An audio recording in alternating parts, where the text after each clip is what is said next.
మన ప్రభువును, రక్షకుడైన యేసుక్రీస్తు వారి నామములో ఈ మాటలు వింటున్న మీ అందరికీ నా యొక్క హృదయపూర్వక వందనాలు. ఈరోజు నా కోసం ఆత్మీయ కార్యక్రమానికి మిమ్మల్ని అందరినీ ప్రేమపూర్వకంగా ఆహ్వానిస్తా ఉన్నాను. చిన్న ప్రార్థన చేసుకుని ఈ దిన వాక్యాన్ని ధ్యానము చేద్దాం. పరిశుద్ధుడా, ప్రేమగల తండ్రి, గొప్ప దేవుడా, కనికరము గల దేవా, నీకు వందనాలు. ఈ సమయంలో నీ వాక్యమును వినటానికి మేమందరము ఆసక్తి కలిగి ఉంటుండగా మా అందరితో మీరు మాట్లాడమని యేసు నామములో ప్రార్థించి అడిగి వేడుకుంటున్నాము పరమ తండ్రి. ఆమేన్. ఈరోజు దేవుని వాక్యము యాకోబు రాసిన పత్రిక 5వ అధ్యాయము 10వ వచనము. నా సహోదరులారా, ప్రభువు నామమున బోధించిన ప్రవక్తలను శ్రమానుభవమునకును ఓపికనుకును మాదిరిగా పెట్టుకునుడి. ఈ వాక్యాన్ని మనము పరిశీలన చేసినట్లయితే ఓపికకు మాదిరిగా పెట్టుకునుడి. ఓపిక ఈరోజు మనము పరిశీలన చేసినట్లయితే ఏ ఒక్కరు కూడా ఓపిక కలిగినటువంటి వ్యక్తులను మనము చూడలేకపోతా ఉన్నాం. ఎందుకంటే ఈ లోకంలో శరీరానుసారంగా ప్రతిదీ కూడా ఇన్‌స్టెంట్ వస్తువులను మనము చూస్తూ ఉన్నాం. అప్పటికప్పుడు తయారు చేసి ఇస్తున్నటువంటి రోజుల్లో మనము చూస్తూ ఉన్నాం. కాబట్టి మనుషుల యొక్క స్వభావం కూడా మారిపోయింది.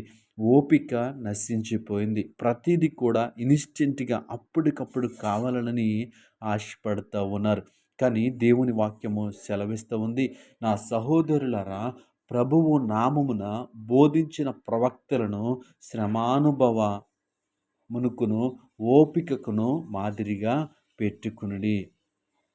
ప్రభువు నామాన్ని బోధించినటువంటి ప్రవక్తలు వారి యొక్క శ్రమను, వారి యొక్క ఓపికను మాదిరిగా పెట్టుకోమని దేవుని వాక్యము సెలవిస్తూ ఉంది. ఎందుకు ఓపిక అవసరం అంటే, మన జీవితంలో జరగవలసినటువంటి కార్యాలు, మనము ఎదురు చూస్తున్నటువంటి కార్యాలు జరగటానికి కొంత సమయము పడతా ఉంది. అయితే ఆ సమయము వరకు మనము ఏమి కలిగి ఉండాలి అంటే ఓపిక కలిగి ఉండాలి. అయితే ఓపికను కలిగి ఉండటానికి ఎవరిని మనము మాదిరిగా తీసుకోవాలి అంటే, ఆయన నామమును బోధించినటువంటి ప్రవక్తలను మనము మాదిరిగా తీసుకోవాలి.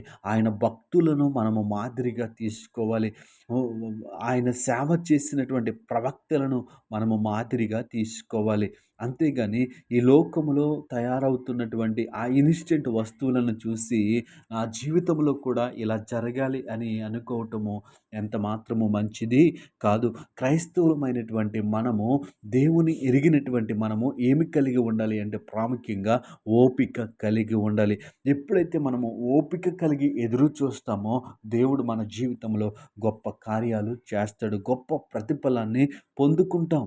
అయితే ఈ లోకంలో జీవిస్తున్నటువంటి ప్రకృతి సంబంధమైనటువంటి మనము ఏమి కలిగి ఉండట్లేదంటే ఓపికను కలిగి ఉండలేకపోతా ఉన్నాం.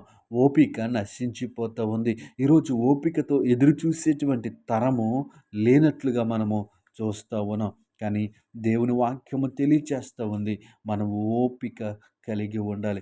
అనేక మంది భక్తుల జీవితాలను మనము పరిశీలన చేసినప్పుడు ఓపికతో ఎదురు చూసినటువంటి వారి జీవితంలో గొప్ప కార్యాలను వారు పొందుకున్నట్లుగా మనము చూస్తూ ఉంటాం.